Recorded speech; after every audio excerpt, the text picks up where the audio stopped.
कड़ी पानी से हापेश्वर के बीच यहाँ पे सिर्फ झिंगुरों की आवाज आ रही है।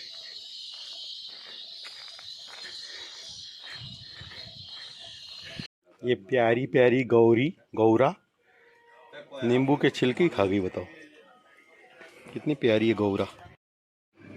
तो बछड़ी इतनी भूखी थी कि नींबू के छिलके भी खा गए। तो बाद में मैंने 2 बार बिस्किट के पैकेट लिए और इसको खिलाए। पानी से हम हापेश्वर निकल चुके हैं। एक दुकान पे मैंने 1 किलो नींबू जो थे मेरे, उनका रस निकाला बैठ के। इतना प्यारा घर है। तो कड़ी पानी से मैं हापेश्वर के लिए निकल चुका था और बड़ी भयंकर गर्मी, क्या बताऊं।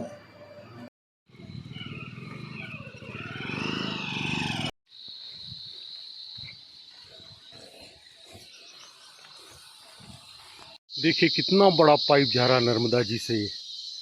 ये बीच बीच में सिंचाई भी होती होगी और पेयजल के लिए भी जा रहा होगा।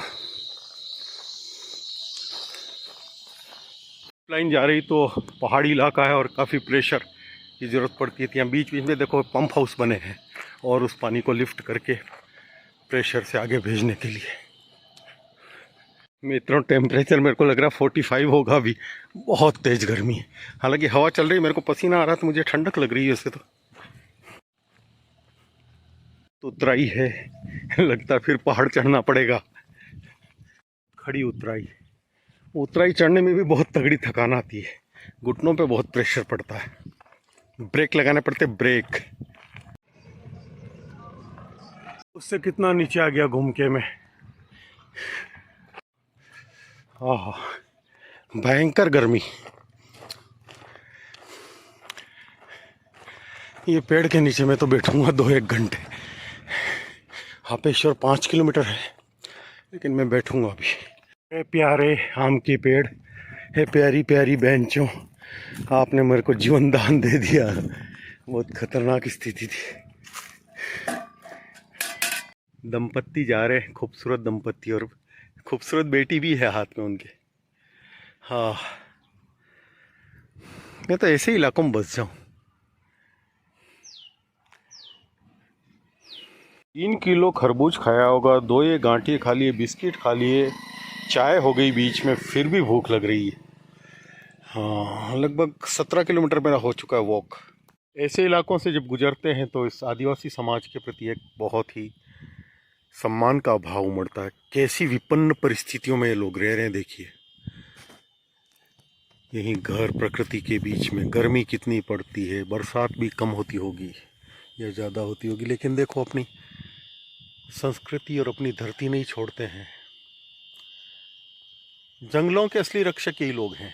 नर्मदे हर, जय जोहार। चापराय से मैं लगभग 17 से 18 किलोमीटर चल चुका हूँ। बेहद थक चुका हूँ।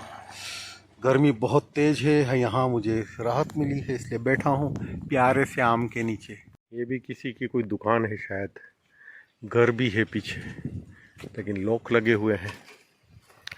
मुझे पानी पीना है, थोड़ा सा तो है मेरे पास। आगे चलते हैं धीरे धीरे, और क्या।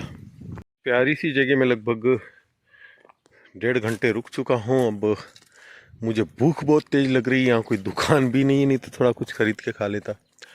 और पानी भी ख़त्म हो गया है, तो निकलते हैं धीरे धीरे। हालांकि धूप बहुत तेज़ है।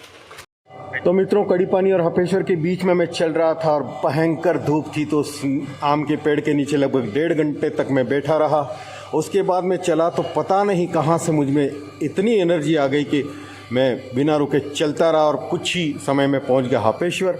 और ये देखिए, हापेश्वर मंदिर के, नए मंदिर के शिखर के मुझे दर्शन हो गए। बड़ा मन आनंदित हो गया। बीच में मोबाइल भी थोड़ा डिस्चार्ज हो गया था। हालांकि पावर बैंक था मेरे पास, लेकिन कुछ दृश्य में नहीं ले पाया रास्ते के। तो ओके, फाइनली मैं पहुंच गया था हापेश्वर के दिव्य क्षेत्र में। और सरदार सरोवर डैम का भराव भी मुझे बहुत ही करीब से दिखने लगा था और मन बड़ा प्रसन्न हो रहा था कि इस दिव्य क्षेत्र में आखिरकार मैं पहुंच ही गया। ये भी शुलपानी का इलाका है। यहाँ एक नल लगा था जिसको बंद करो तब भी उतना पानी आता था, चालू करो तब भी। बहुत समय से मेरे पास पानी नहीं था और भयंकर प्यास से मैं ग्रसित था। तो मुझे पानी ये बिल्कुल अमृत जैसा लगा। नर्मदे हर। हापेश्वर, यह हापेश्वर का नया मंदिर है। तो हाफेश्वर मंदिर परिसर में स्थित आश्रम में पहुंचते ही मुझे प्रिय चाय मिल गई। बहुत आवश्यकता थी मेरे को चाय की। पूछा भोजन करोगे चाय? मैंने कहा दोनों। तो चाय के बाद यहाँ का भोजन प्रसाद भी। बाबा जी पूछे थे बीच में आश्रम नहीं मिला क्या? मैंने कहा बहुत मिले लेकिन मेरे को रुकना नहीं था। भोजन प्रसाद हापेश्वर महादेव की जय। तो इस दिव्य क्षेत्र हापेश्वर महादेव पहुंचकर मैंने पहले चाय फिर भोजन प्रसाद ग्रहण किया। बाद में परिक्रमावासियों के लिए नियत हॉल है, वहाँ अपना आसन लगाया। पीछे की खिड़की इतनी प्यारी, पीछे से जंगल दिखता है, पहाड़ दिखते हैं और बड़ी प्यारी जगह। मैंने अपना आसन लगाया, विश्राम किया। मंदिर परिसर में श्वेतार्क है, सफ़ेद आग। ये बहुत महत्वपूर्ण आध्यात्मिक दृष्टि से होता है, कभी इस पर चर्चा करेंगे। और फिर शाम को हाफेश्वर महादेव की भव्य और दिव्य आरती हुई। आप भी देखिए हाफेश्वर महादेव संध्या आरती।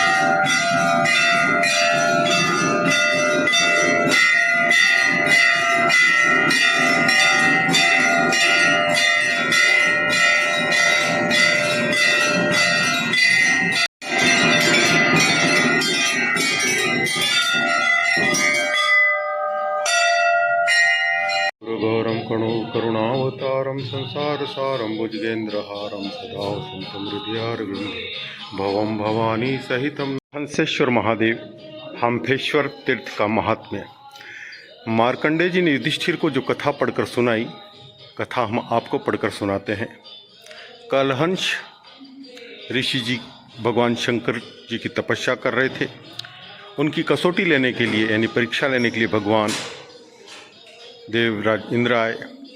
भगवान इंद्र ने कहा बोलो आपको क्या चाहिए। कलहंस ऋषि ने भगवान इंद्र को प्रणाम किया और बोले हे प्रभु मुझे तो भगवान शंकर का दर्शन करना है। इंद्र का आशीर्वाद से ऋषि को शंकर भगवान के दर्शन प्राप्त हुए। इस जगह को पावन पवित्र कीजिए और सदा विराजमान रहना। भक्तों को आपका दर्शन का विश्वास कराते रहें। ऋषि की तपस्या से इस जगह का नाम कलहंसेश्वर पड़ा। जो मनुष्य यहाँ पूजा यज्ञ दान सत्कर्म करे या कराए उसका स्वर्गलोक में मोक्ष हो, ऐसा वचन ऋषि जी को भगवान शंकर ने दिया। यहाँ पे आने वाले परिक्रमावासी तथा भक्तजनों ऊंचे पहाड़ तथा खीने से पगपाड़ा चलते हुए आते हैं। उन्हें थाक लगता है और हाँफ पड़ता है, इसलिए इस जगह का नाम हाफेश्वर पड़ा। अच्छा, जो परिक्रमावासी वो पहाड़ियों से हाँफने लगते इसलिए हाफेश्वर। नर्मदे हर। मित्रों, रात्रि में मेरी नींद खुली तो मैं पीछे आश्रम के पीछे जो खाली मैदान है वहाँ गया तो पूर्ण शांति, बिल्कुल आवाज़ नहीं आ रही थी। फिर मैंने आके रात्रि विश्राम किया। फिर ये है सवेरे का दृश्य प्रातःकालीन हाफेश्वर क्षेत्र।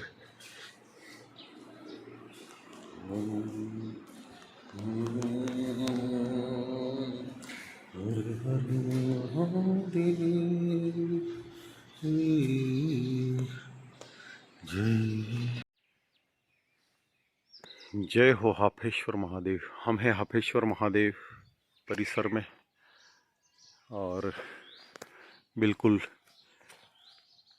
शुल्पाणी की पहाड़ियों के बीच में। और रात्रि इतनी निर्जन होती है, मतलब वो बिल्कुल आवाज़ नहीं आती यहाँ पे कुछ भी।